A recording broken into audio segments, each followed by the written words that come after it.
French Riviera is not affordable, even for many Europeans, and immigrants arriving in Nice and Monaco often face significant challenges.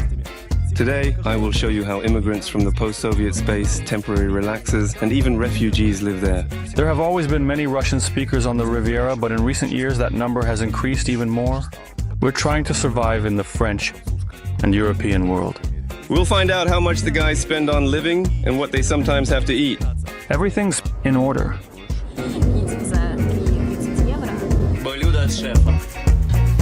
Today, we'll also look at options for getting some financial support. And how long do you have to pay off a mortgage in France? How many years is that for us?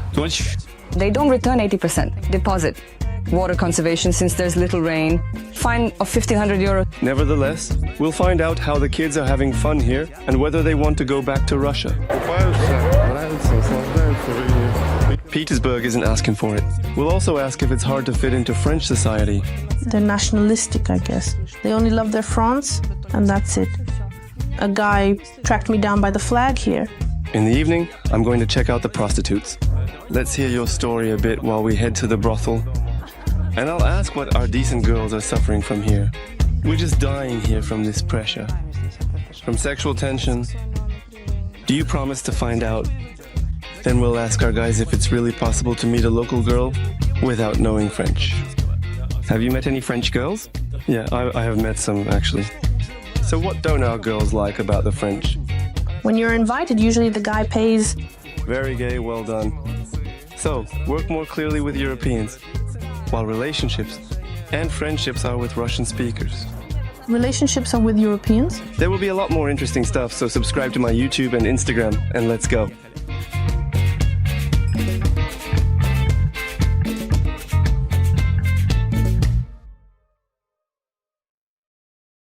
I ended my previous video with a story about a Belarusian who came to Nysa, lost everything, and became homeless.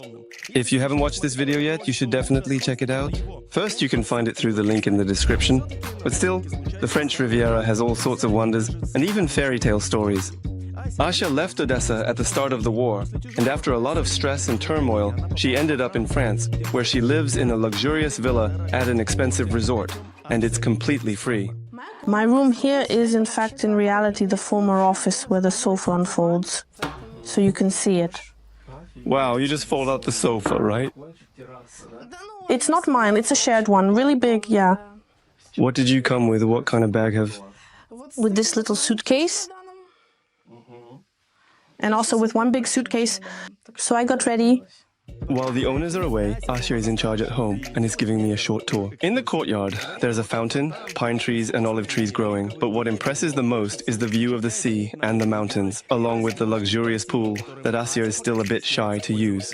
It's important for me to see the sea, but I can manage without actually swimming in it. So does this pool also belong to the villa, perhaps? Well, yeah, just there. Well, there's a pool at home, yeah. I don't swim in it, to be honest. Why? Well, I feel a bit shy. I don't feel like I have the right to. I only swam once when they really convinced me. No one tries to behave modestly, not like a fool. Well, you go to the sea? Well, as an Odessan, I mean, I've been to the sea twice too. Basically, everything you want me to do. Can you hear me now through this thing? Cool. Or did I not want to leave at first? We went to Western Ukraine. It was really terrible, scary. No one knew what tomorrow would bring. You're hiding in these old basements. Do you hear those sirens? It's just unbearable. And when it became clear that we needed to leave, we had to make a decision quickly. And when you realize that you might not have a tomorrow, it's like you start to wake up and live your real life. And I always wanted to be right here. I was here on the French Riviera a long time ago, and I always wanted to come back. I knew that I would end up here someday, but it was the war that finally helped me make sure that when I do this, if not now, so I don't have a tomorrow, maybe I don't have a day after tomorrow, I don't have 5 years from now. I was just looking through old photos thinking, man, how much I miss it. And I saw how people are here. There are parades, rallies in support of Ukraine. I thought this has always felt like a second homeland, also near the sea, also beautiful here, even perhaps better. And then I was suddenly invited here because kind, caring Odessans, acquaintances who had brought a lot of people here, they offered me, like, there's one place we can take one person. At first, they offered me to stay for another month because the family of Odessa residents living here needed to move out since they were occupying the whole house. And they told me, well, we can allocate one room, you can stay for another month. And then they said, yes, just stay with us, we really like you. Cap Martin, where Asya settled, is an elite resort on the border with Italy, so that's why there's a lot of Italian architecture here, just like all over the Riviera. Look, those mountains over there are already Italy. I bought a bottle of water for €1.50 and went to the crowded beach. As usual in these parts, there are a lot of naked bodies lying around. The vacationers look especially romantic on these little rocky beaches. To them, despite the ban on trailers, they arrive in regular vans converted into campers. And these same Italian guys are washing up in a homemade sink in their backyard. You can see how it influences his wandering. Let's make it clear. Here. Such a beautiful place has attracted a lot of Ukrainians. Here are two identical vans with Ukrainian plates, and over there is a quite expensive Ukrainian car. The police in the town are alert and are handing out fines strictly for those who don't have such a parking ticket. They are issuing fines. Helicopters are constantly flying around here on the Riviera, but they're probably not military ones. Helicopters are a common means of transportation here. There's an airport only in Nice, and from Nice everyone flies out on helicopters. Well, like everyone else, those who have the money for it. This is the city of Menton, which is almost bordering Italy, and from those mountains over there, it's already Italy. I really like how it is here. There's always this haze in the mornings, especially when it's hot, and there are mountain lakes as well, which people love to visit, like ski resorts. Both the French and the Italians, you can see them in the sun, how they shine in the morning and evening like mirrors. It's very beautiful. So do you like Menton? I really like it because this feeling of life on the border is like you're bordering Russia, probably. No, of course not with Russia, but just the feeling of life on the border, like on... This probably triggers all Ukrainians now. Not only did Asia end up here in a mystical way, but she's also making money, roughly like that. I have a field of activity. I'm an expert in the power of thought, in helping people live the life of their dreams, to tackle their negative beliefs, and to get rid of those that hinder them from achieving their goals and fulfilling their desires. I see potential in a person, I see it, how simple his desire is, but he himself thinks it's impossible, something just impossible. But it's enough to find what blocks them, some limiting belief or fear, and to show the person that they could actually do it. Look, I don't really believe in esotericism, but I thought so, by the way. But considering where you ended up, maybe, I'm starting to believe in the power of thought. So, what you're finishing up now, would you be able to live off that money here if you rented someplace? Not yet, but I think it will be soon, yes. First of all, because the season will end, and secondly, because my income is growing, plus there's also government assistance that will be coming. Is she not here yet? Here is a little bit of everything. Slowly. I had a one-time financial aid from the Red Cross, and just recently they got in touch with me. Finally, the government is inviting me to a meeting, but I don't know what kind of assistance they'll offer there. For now, there are some numbers for France, but I don't know about Monaco. I know for sure that I will have health insurance, which I I already have it. The only thing is that I'm registered, and I have free French language courses. Tell me about the people you live with. First of all, you live for free? I live for free in a villa, yeah, they gave me a little room and that's where I live. I don't know exactly how much, but I think it should cost a couple of million or so. I think so, yeah, I think so. It's not the French, it's a family. He's Canadian with Ukrainian roots and she's Danish. I would say that the French, they are more focused on France and on themselves. They're kind of nationalistic, you know, they only love their France, that's it. But they are more multinational, with an international mindset, and probably that's why they are more aware of what's happening in the world. They are very educated. Cap Martin is far from being the only beautiful place on the Riviera. I would even say that I haven't encountered any unattractive ones here. For example, I found this little spot somewhere between Monaco and Nice. And this is already Bouillabaisse. It's only 5 kilometers from Nice, but the atmosphere is very different from it. The millionaires' villas hang right on the cliffs, And in the port, besides simple fishing boats, there are the oligarchs' yachts, and let's say, more down-to-earth yachts. One of those is where Alexander, an Odessan, lives and works, guiding tourists. Bonazio, two Moldovan words that I know. How do you know the word bonazio? I have a Romanian passport. Oh, really? Yeah. This is his daughter Zlata, who helps find clients. We have a studio cabin, with 4 sleeping places, a kitchen, an electric stove, a microwave, a refrigerator, and a freezer. Also, there's an ice maker upstairs. Everything you need for living, it's all here. Here's the head. Toilet. The war, the energy crisis, and the heat have greatly affected yacht owners. Only this year on the Côte d'Azur, there's a water-saving measure. So washing yachts with a hose is prohibited until the end of August. You can fill your tank and wash from your own tap, but it's prohibited to use a lot of water. It's a water-saving measure because there hasn't been much rain. The fine is 1,500 euros. So this year there are changes. Fewer people, fewer yachts. The political situation in the world has changed, and fewer tourists. Who are your clients? How is it managed here? The main thing to say is that it's not like a machine. People who come in like a machine, like a steering wheel, and there, throttle handles, engine controls, depth instruments, depth sounders there, navigation, radios, music control, tachometers, speedometers, fuel level. But the most important thing here is the practice of instincts. If you can kind of memorize how to drive a car, learn to turn the steering wheel and drive along the lanes, here it's completely different. There is wind, the flow of alcohol, and everything else. That's why boats are out there. That cost millions, and they're operated by young people. But still, they are trained, they know what they're doing, and they feel confident. The most important thing is practice, confidence, and belief in yourself. And with the same colleagues who are next to you, so to speak. Alexander used to work here as a captain.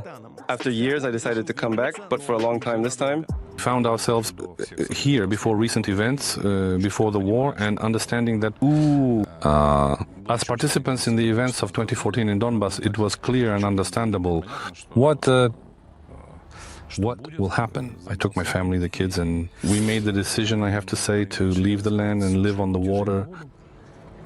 Because on land we were really tired, especially in Ukraine. We had a boat in Kiev too.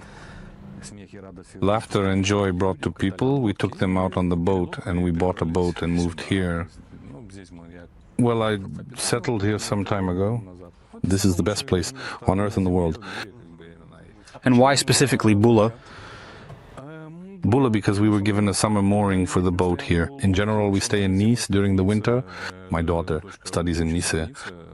Summer in Bula, because there's no better summer than in Bula. There's no summer in the world. Is it costly here than in Nice? More expensive, Totsabarmu, Kapfer. The Cape is more beautiful, only there are no rocks. Anywhere, it has its own climate, its own smells, its own birds. Here, if you work a little, if you take people out and give them pleasure, then basically, well, you can buy into this story. And how much does one outing with you at sea cost? The outing costs 300 euros per hour or 1,200 for the whole day. We're trying to survive in the harsh French and European world. So, if I understood correctly, you live on a yacht. Yes, mostly life on the shore. It seems to be exactly to the gray hairs. It wore me out and I had to run. And how much does parking cost, or what is it called, like? Mooring 40 euros a day in this port. It's summer right now. In the summer, everyone is on the Côte d'Azur. In the summer, everything just doubles. If in winter it costs 20 euros, then in summer, for 5 months, everything has doubled. Starting from ice cream, apartments, parking, yachts. Because tourists have arrived. Boley is simultaneously a suburb of Monaco and Nice, because it's located right between them. Wealthy people from the post-Soviet space have long favored these places. Here I see cars with Ukrainian plates, and here in a Russian store I'm getting ice cream for €1. And this is Concha Zaspa. If you compare it to Kiev, Monaco, these are the best mansions, villas, beaches. The beach, because it has trees, shade, a little shade, and it's sandy. On this side it's sandy and on that side it's rocky. And the historic village like Villefranche and Cap Ferrat is a Russian village where for centuries are emigrants, so to speak. The Russian fleet stood in Villefranche for 200 years after the defeat in Rousseau. In the Turkish War it was forbidden for Russia to have a fleet, but to maintain a squadron. In France, here, I think, Catherine made an agreement, and there in the fortress of Villefranche are her busts, her museum. And the only embassy and consulate of Russia on the French Riviera is not in Nice, but indeed in Villefranche, which needs to... Here, just in case, I blurred out what exactly Alexander wants to do with the consulate in Villefranche. But I think you can guess. And here is Villefranche itself. This is also a suburb, just one train station, and you immediately find yourself in such beauty.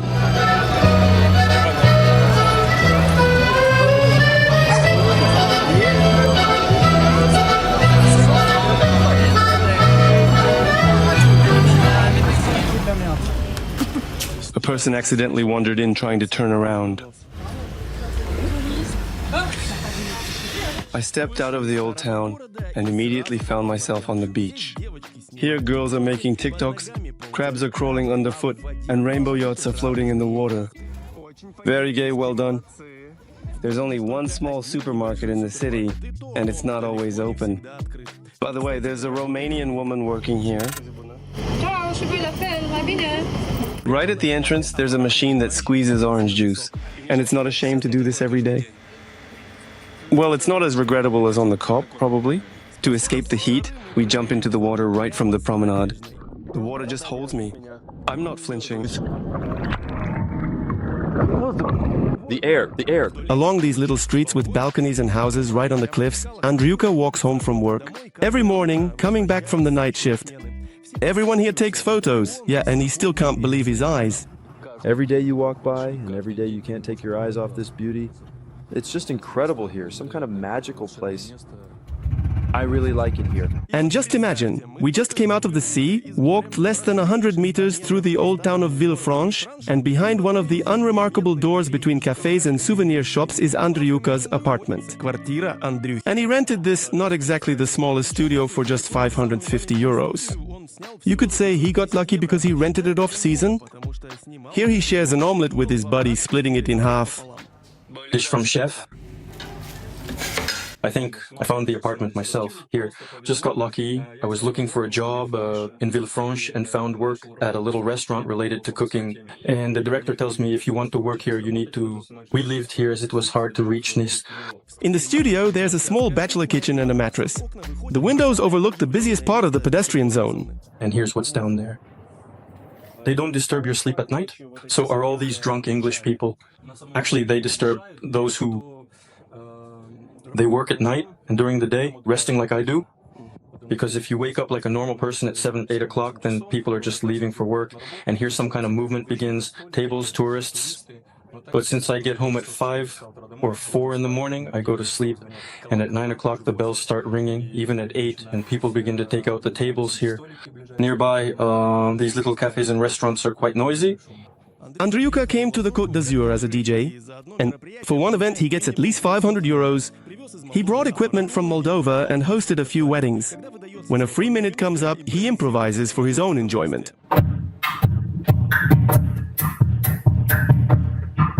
I went to hit, for example.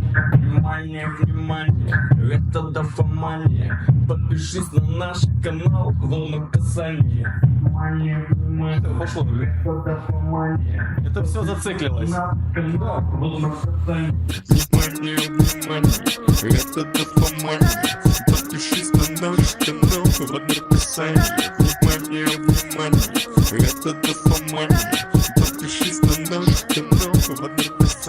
The thing is, I work in the restaurant industry and mostly eat at work. So I'll find it, spend it, well, at least. So if I really want to eat in the morning, I'll come to the little shop nearby, Kazinok, and buy something. But even counting how much I walk is practically... Although I still found a lot of goodies in the fridge. Actually, it's dirty. You can do it. You're a bachelor. And I got to know some French girls. I'll definitely get there. Is it absolutely possible, with your level of French, which is quite impressive but not quite fluent, to communicate with the local girls? We're talking here, the owl is trying to portfolio. Then she says owl, and you ask, owl, is that her? She says owl. Come over to my place, I'll show you the apartment on Earthma. What is Chamois? It's like home. Chamois? Chamois, yes. Come over, it's really cool. Girls? You know the address, center of Villefranche. Here, ask the shop assistant about Andre. And who are your friends? Are they French or Russian speaking? The countries are mostly Russian speaking. I find it easier to trust them, but I only work with Europeans. It's easier for me with the French, clearer. So it's clearer to work with Europeans, but relationships and friendships are with Russian speakers. Relationships with Europeans. The thing is, Anya perceives Russian speakers not as potential partners, but more like brothers, in any way. What I like about Europeans is their more serious approach to relationships and marriage. It's not like we met, married, emotions led us. They're married. We have things occur from emotions. Yes, they are more restrained here, but there is a legal catch, so to speak, because they take a lot of risks by getting involved this way. Maybe in Russia or Moldova it's all different, but here they are very afraid of losing their capital, losing their property. Indeed. Anya herself isn't in a hurry to get married. She plans to marry around 30, 35 and continue working. Do you want to build a career first and then a family? Yes. In a European way? In a European way, for sure, yes. But what if someone comes along that you fall in love with and he has a lot of money and he says, I don't want you to work? How would you feel about that? The person loving me understands it's not just me. I just withered away without any symbolism. I think any girl would. The cups are all accounted for. In the restaurant, a man and a woman are sharing equally. Women usually work too, and they don't get offered a seat on public transport. Natalia talks about this, saying that she doesn't like the system of child custody in France. If the child stays with the mother, then the rights are equal, which, as she believes, causes the children to suffer. Also, they are just as full-blooded parents. And this child, he ends up like a pepper from a type of plant. He spends a week with his mom and a week with his dad. And that's how he lives. Then they also take him during the holidays. Well, okay, if the parents have separated but maintain some kind of relationship, there's no kind of dissonance there. I know a woman who has 2 sons. So, spread out the weights and the socks, make the bed and so on. They come to visit the husband with the mom. So, the little one follows them around with tails? Sweeping. And of course there's Humpty Dumpty. So it turns out that the mom is the bad one. By the way, Dad will definitely tell us that his kids adapted quite easily. Moving from Russia to France. Yes, I have 2 kids. They go to school, right? And how did their adaptation go? They are adapting well. They literally started speaking French within a year. They help a lot because they also do extra French language classes, picking them up from some activities and accordingly conducting classes in French. So everything goes much faster.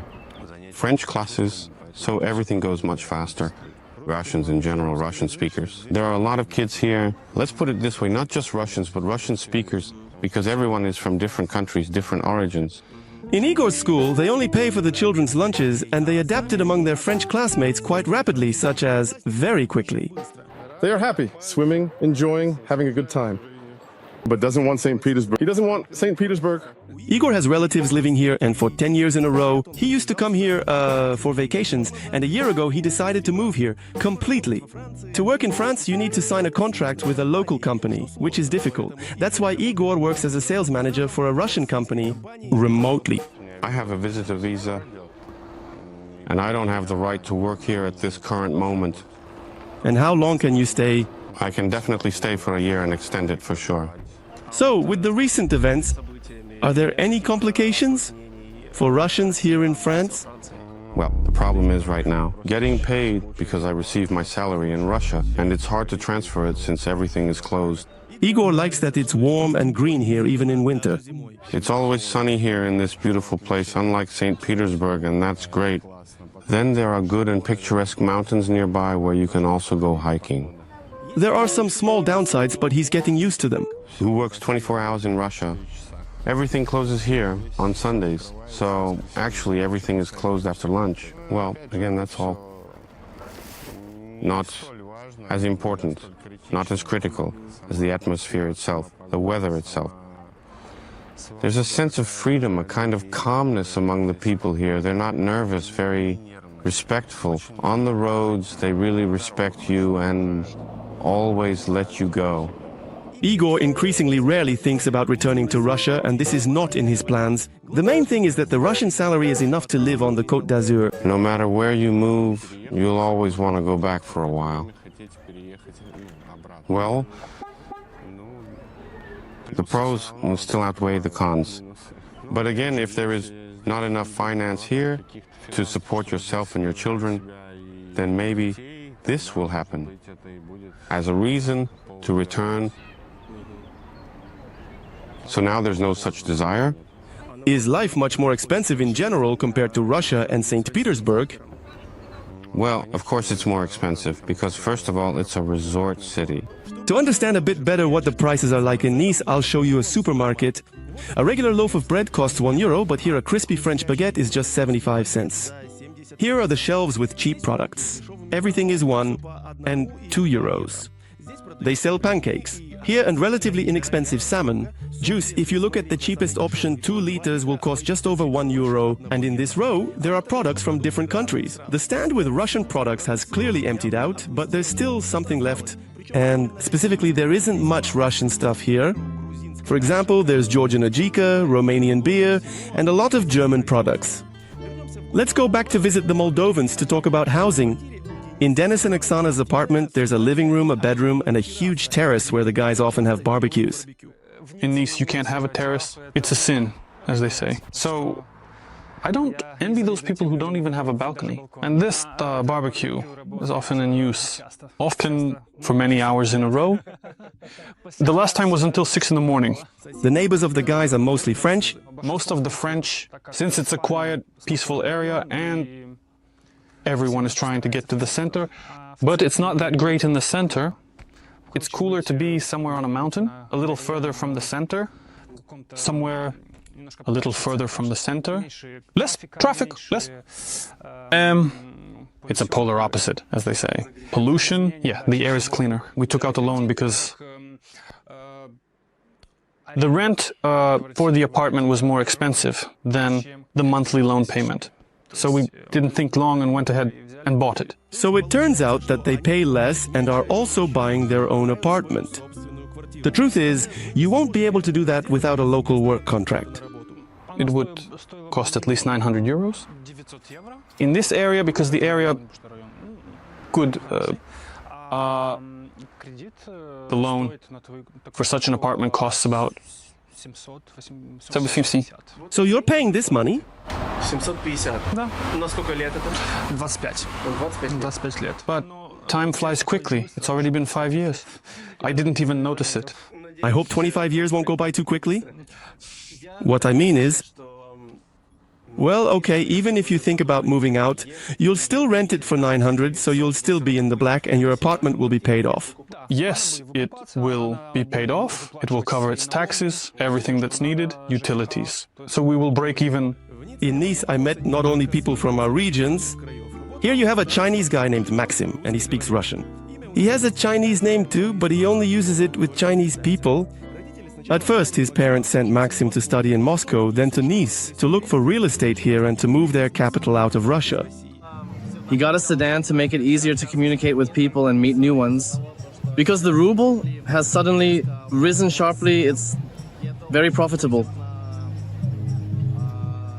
to keep money in that form. What do you mean? Here in real estate on the Côte d'Azur? Yes. Unlike me, the heat doesn't scare the Chinese at all. Maxim really likes the climate. We often travel to various countries in Europe frequently because we have permanent residency there. And I think that in the future my life will be very connected to France. And if I have an apartment or a house here, I don't know what will happen in the end. It will be very convenient to be here. And I really like this city, despite the fact that it's not as safe as in Moscow or as crowded with tourists, but it has its own vibe. During the season, which lasts until October, it's really hard to rent an apartment on the Côte d'Azur. According to Veronica, who works in real estate, there are often problems with renting. It's practically impossible to rent anything. The prices are very inflated. And the contracts that were signed, for example, in February, by October, people either stick it out until June or they get evicted. Or they impose certain conditions that require them to pay a lot. Their winter is nice. They start in January, February, March. I think it's March. It's approximately very, very cold. It's not just that it's cold, but there's this strong humidity. And if you're renting an apartment on the first floor, I have people who lived on the first and second floors in Cannes, downtown Cannes. You walk into the bathroom, the apartment is all moldy, so when no one can do anything about it. For example, if you want to stay for the winter, you can't rent these private houses, you can't take these 3-story houses. There will be mold, and you can't do anything about it. So the kids start having allergies. The mold from the humidity, and it's useless to fight it. The most interesting thing is that even if you show the landlord that your apartment has mold and you need to move out, they don't return your deposit. You can definitely sue over the deposit, but it's very long and tedious. So how long are you going to keep going to court over that deposit? So, because in all cases they don't return 80% of the deposits with clients. Veronica has not yet been able to find a common language with the French themselves. They might smile, but first of all, how can I put it? They're a bit tricky, I guess. They just have a completely different mentality. And if you're from another country, understanding their mentality is very... Do you remember when the war started and we went to Ukraine and France offered that we could be placed with families? Yes, well, for free. And there was one lady who came from Ukraine. Her husband didn't come because he wasn't allowed to leave. She came with her daughter. They arrived, invited by a French family. They lived there for about 3 weeks. So basically, the French family just about kicked them out. Well, I mean, what clients say about the French, I can say that 70% of everything France promised, like, you will live with us for free, well, maybe, I don't know, 10% actually delivered. They don't want to communicate in English. It's real, principally. And we had a story. She was still very young. I have a friend who married a French guy. Well, she's married now. Back then, they were just dating. And then there was an interesting story that... So she invited the girls. Well, it was the girl's father's event. And, oh, there was expensive champagne, and that's it. So, well, it's not that it's not accepted, but when you're invited, usually the guy pays. And we were shocked, of course, we paid for everything, but it was something else.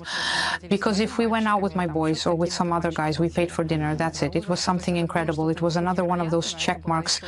Then when I was working in Paris, it was around 2017, I went to their home for a visit. Well, I dropped by, they were already married.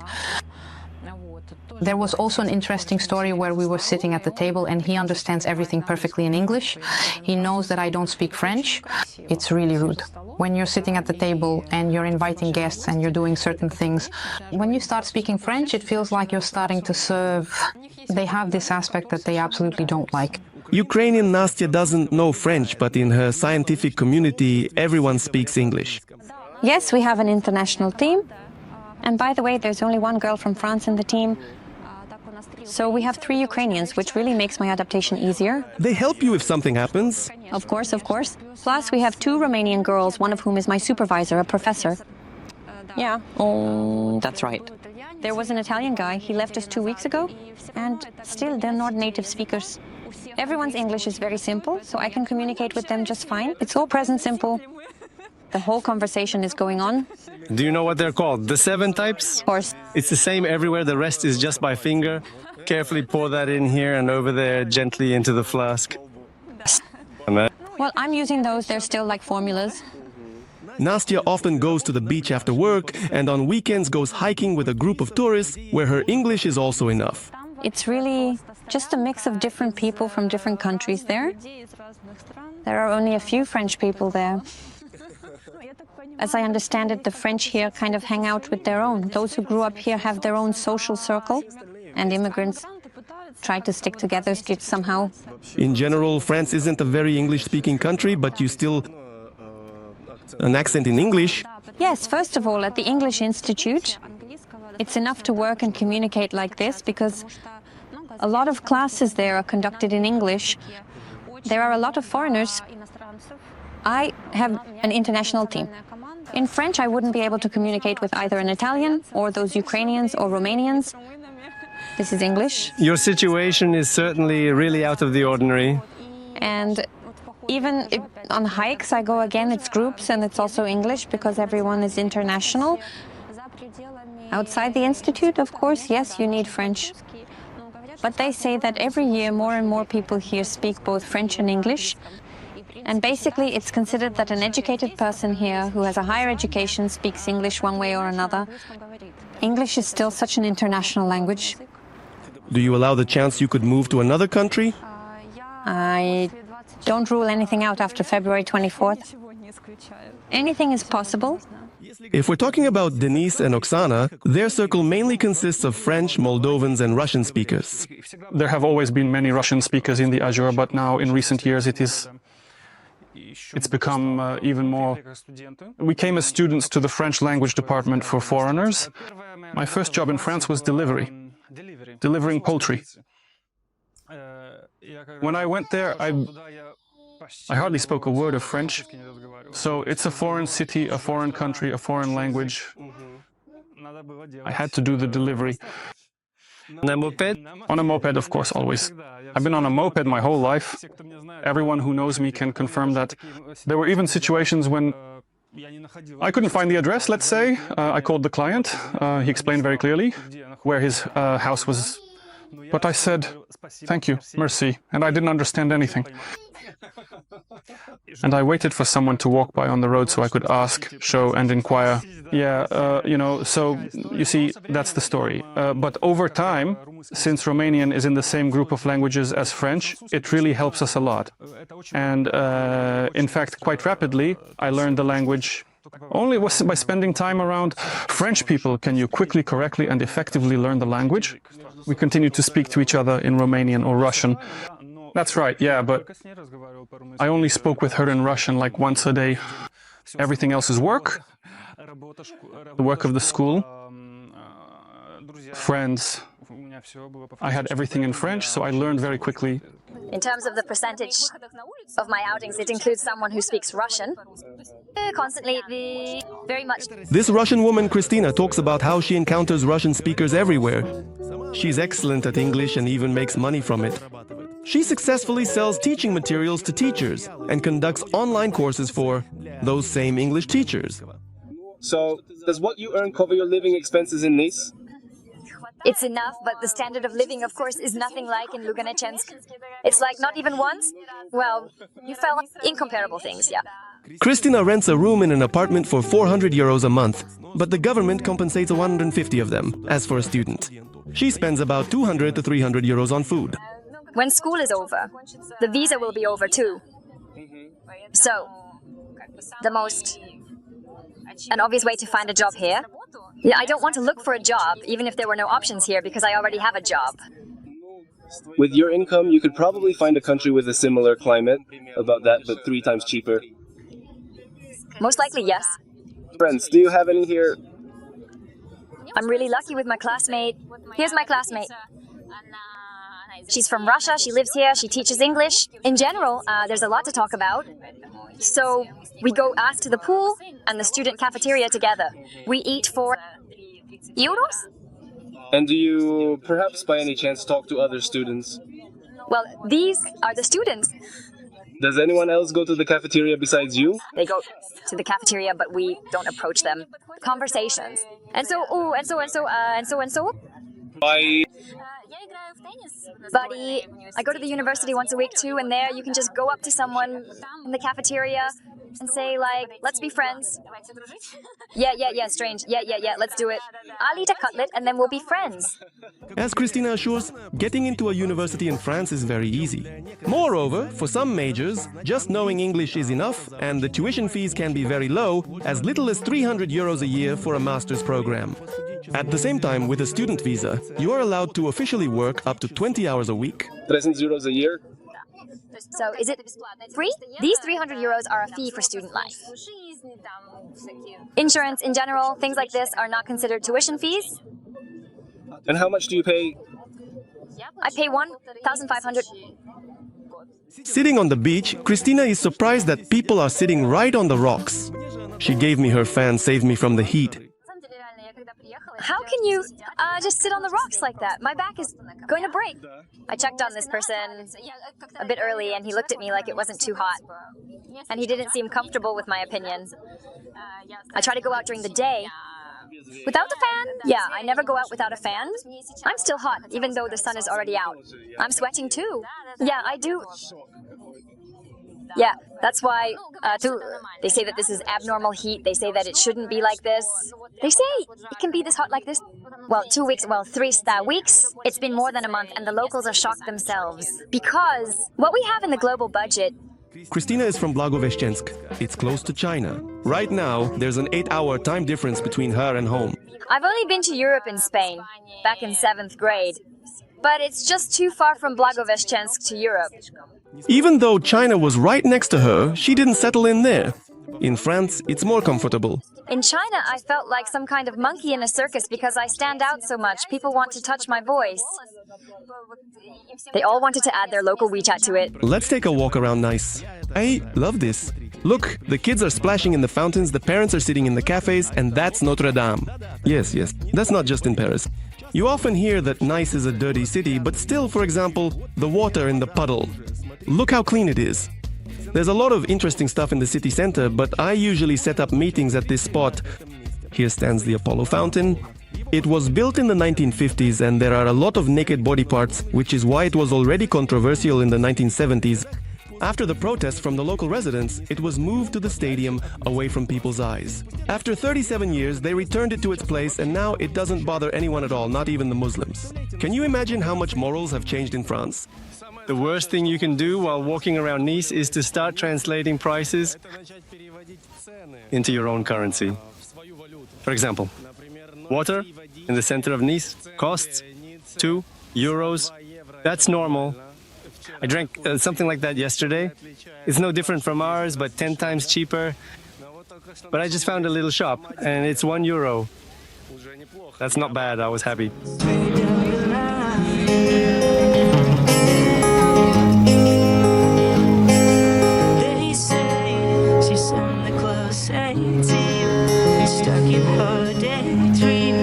Here I am entering one of the oldest churches in Nice. Inside, they sell candles for 1 euro, and at the entrance, tourists are drinking vodka and discussing the history of the temple. The thing is, Nice isn't as wealthy as Rome or Genoa, and they didn't have extra money during the construction. But they wanted to appear wealthy, so they cheated a bit. We used a technique called trompe-l'œil. Here we have the walls painted to look like marble, and all the stucco is made from plaster and marble chips. But the Jesuits, this monastic order, were the ones who actually created this church. They brought their teachings. And now I want to show you an interesting detail. It's about this hand. When the priest read the service, to create a mystical effect, he pressed his foot on the pedal that moved this hand. The parishioners were shocked and prayed more fervently. These windows are drawn because previously you had to pay taxes for real ones. And here you can eat ice cream with the most unusual flavors. Lavender, chat olives, mojitoish, or for example, cactus. I think it's fake because it's not prickly at all. I've never seen one that's not prickly. Cactus. Not all the fun moments from my trips make it into the video, especially in the photos. I post them on my Instagram and keep them in my highlights. You can also tell from my Instagram which country I'm filming in right now. And in general, I respond to messages more often there, so follow me. I'd be happy to have you. As souvenirs in Nice, they buy candies shaped like pebbles from the beaches of the Côte d'Azur. In this boutique in the old town, it turned out that a girl from Moldova works here. Oh, yes, where are you from? No, the young one. Ah, so that's your countrywoman? Try it and say what you think. Well, it looks like a stone. Oh, listen. Well, it's tastier than a stone. Tastier than a stone, I know. Yeah, it's a good quality baby. There are also controversial monuments in Nice. This one Natalia called terrible. Why is it terrible? Well, because many people don't realize that this is a monument when, for example, they were building the underground. Parking, people thought it was construction attributes. Let's just hear your story a bit while we walk to the brothel. Yes, I knew how to lure you in. Natalia is a guide, and along the way, she keeps stopping me to show something interesting. In this house, for example, the violinist Paganini died. She is Ukrainian herself, married to a Frenchman who was in Ukraine. I've been on a business trip in Nice for 16 years. Right now, there are a lot of residents from Ukraine. Oh, what? 5,000 people. And in general, along the Slogan coast, from Vinton to Cam, 14,000, some kind of number. This is one of the small squares? It's a bit hidden slightly from the main streets here. Brothels in France were officially legal until 1946, historically in the country. The profession is still very much alive, and people are still assigned to different areas in various capacities and roles. This was a brothel establishment in one of the public rights. And you see the little sign that says Interna Miliora, it actually means inside the beggar. As it turns out, indeed, the sex work industry in Nice is running like clockwork, and the prostitutes have clearly divided the city into zones based on the countries they come from. It's just that if you leave really very late at night, you know, near the hospital, the night butterflies gather and it's just post-Soviet space around the airport. In the evening, Latino, yeah, somewhere over there on the other street and so on. I won't claim that all these girls are prostitutes, but at night, there are a lot of them standing by the road. Svetlana moved to Europe from Tajikistan back in '96. At first, she lived for 3 weeks in Strasbourg, but she didn't like the climate. But in Nice, in her opinion, it's just perfect. I'm Russian from Tajikistan. My parents are Russian, and I love everything here. Every corner. We are in the old town. We are at the beloved Pigeon Square. Svetlana shares that Russians only started coming here in large numbers after 2000. And she was lacking communication. There was almost no internet, and there was no television, radio, or newspapers in Russian. There's only one library with Russian books, and it only operates for 1 hour a week. I came to this library. The library was closed. There was a notice library open Wednesday 12/1. That's it. She didn't need to work more often. All the friends who are around us. Mix. Kyrgyzia, Georgia, Talipistan, Uzbekistan, Ukraine. I was able to keep all my friends from Ukraine. And they want to communicate with me. That's why we don't have that. We treated each other so well, with understanding and love. That's all that remains. And everything that happens on the political stage will stay there. But the Ukrainian girl Asha refused to continue the interview without the Ukrainian flag. So we took a break for a minute. Exactly, we're filming. We don't have the flag hanging in the background. It hung there for a long time. And at our charity events. I see a few Ukrainian flags on Lazurka. There was more. There was a huge house down there with a flag hanging.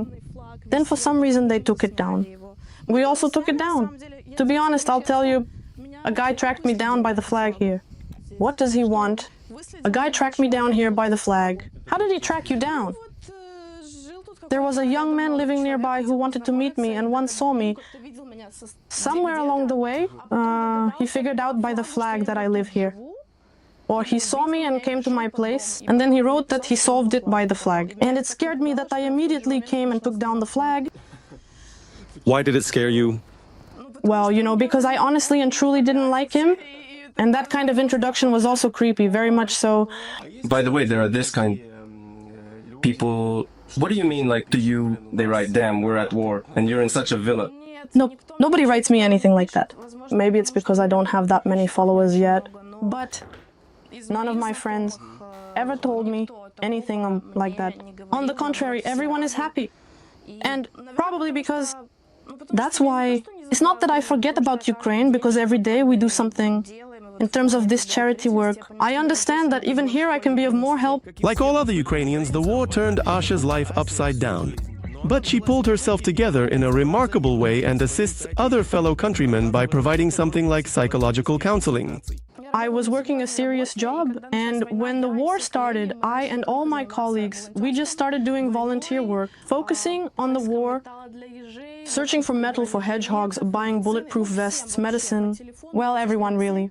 I phone 24/7. And I have my activity, this coaching expert helping profession. It was like an additional one. I was just doing it through word of mouth. And when the war started, of course, I didn't take any money from my clients at all. Or like this, well, minimally, like whatever they can. And when the war started, we all fell back into hatred, into the desire to curse the enemy, the wish for the most terrible things one could wish upon that enemy, the devastation of loss, tragedy, grief. For some, just the fact that their comfortable life has been shattered is also a terrible grief. The grief is absolutely present in every Ukrainian, it just varies in depth. And I understand that these people are not to blame for what happened to them, but I think that it is time to take control of what is happening to them, this outrage, and to return to at least some neutral emotions, so I don't ruin my life further and make it even worse. That's already the person's responsibility. This is my only activity right now because I recently quit my job, but I just couldn't continue working remotely in Ukraine any longer. The local Ukrainian community is currently organizing various events and different campaigns to raise money for Ukraine. We even had a Ukrainian vocal lesson because it turns out that there's a gorgeous soprano from Ukraine living in Italy long, sings in opera.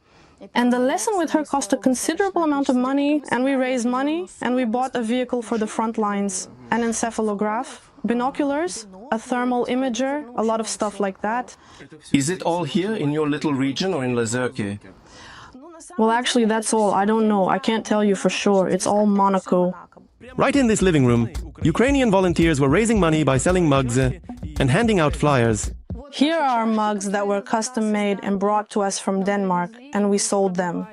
It's like the smallest lot. They were 50 euros each, and we sold them.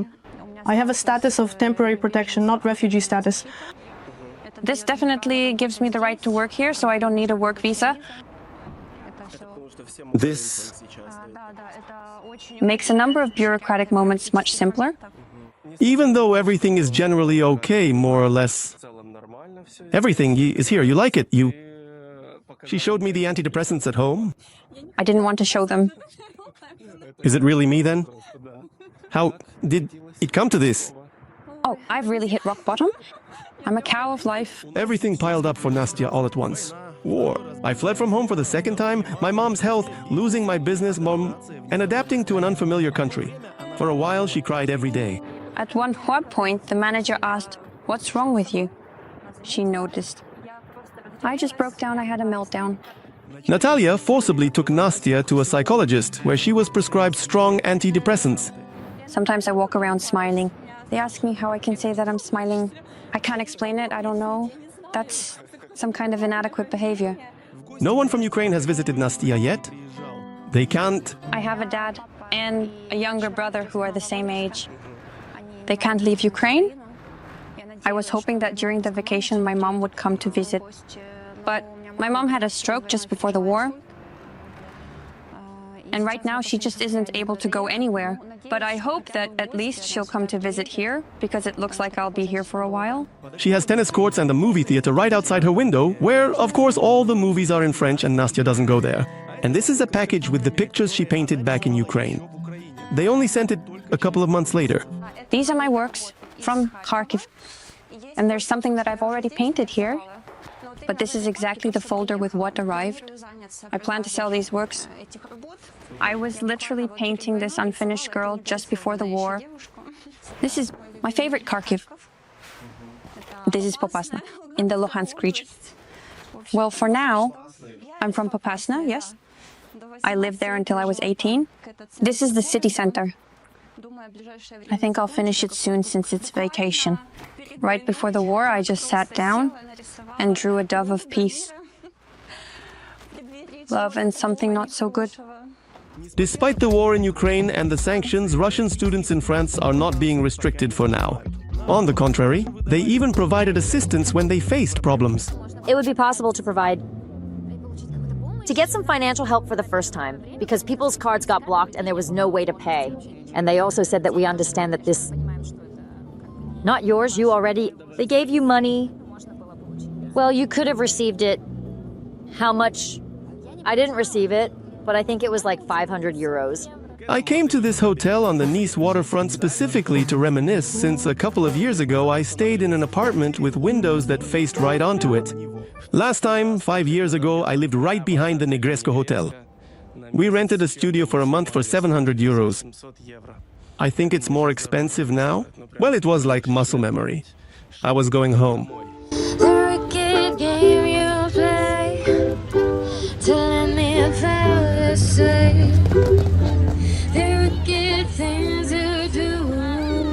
If I feel drawn home even from such a beautiful place like the French Riviera, then the guys who have lived here for a long time can't imagine life without it and consider it their home. Of course, Moldova, after a while you start to miss it. I really want to go, especially to visit Sanya in beautiful Chisinau and explore, to the old places, to my parks. I'll be honest, since we left quite a while ago, we couldn't leave anymore. I've kind of gotten used to it, you know? Not really, let's put it that way. And that is, I am through. I want to go back in a week at most, always back home.